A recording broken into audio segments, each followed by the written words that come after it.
Nigel Farage smiled in Parliament this week as Ed Davey read out the name of a 5-year-old girl killed at Dunblane and demanded he retract the word ludicrous. Davey was speaking on behalf of Mick North, whose daughter Sophie was one of the 16 children shot dead in that school gymnasium 30 years ago today. Farage has declined to retract anything. The Dunblane massacre took place on the 13th of March 1996, when a gunman entered the school gymnasium armed with 4 legally owned handguns and killed 16 5- and 6-year-olds and their teacher, Gwen Mayer. The Snowdrop petition gathered over 750,000 signatures, and by November 1997, all handguns were banned.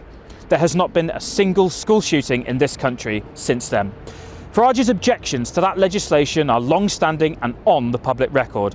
In January 2014, as UKIP leader, he told LBC Radio the ban was ludicrous and a knee-jerk reaction, framing it as political overreach rather than a proportionate response to the deaths of 17 people.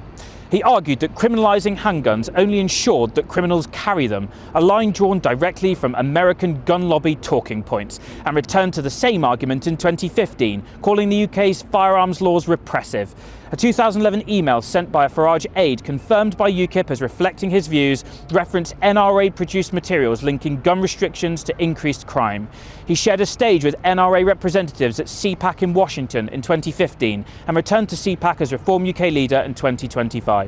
When those comments resurfaced in September 2025, Farage defended rather than retracted them. In a statement, he said, "I assure you, Reform UK has absolutely no plans to loosen gun laws. That is a statement about what Reform intends to do, not about whether the ban was right. He has never said it was right. The word he used for it, on the public record, is ludicrous."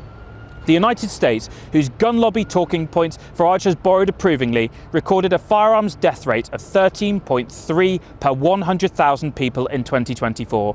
The UK rate is less than 1. That gap is a policy choice made in 1997 that Farage has spent a decade calling a mistake. Scottish politicians from all parties have described his comments as heartless and abhorrent. First Minister John Swinney, speaking at Holyrood yesterday, said handguns were banned, lives were saved and they continue to be saved.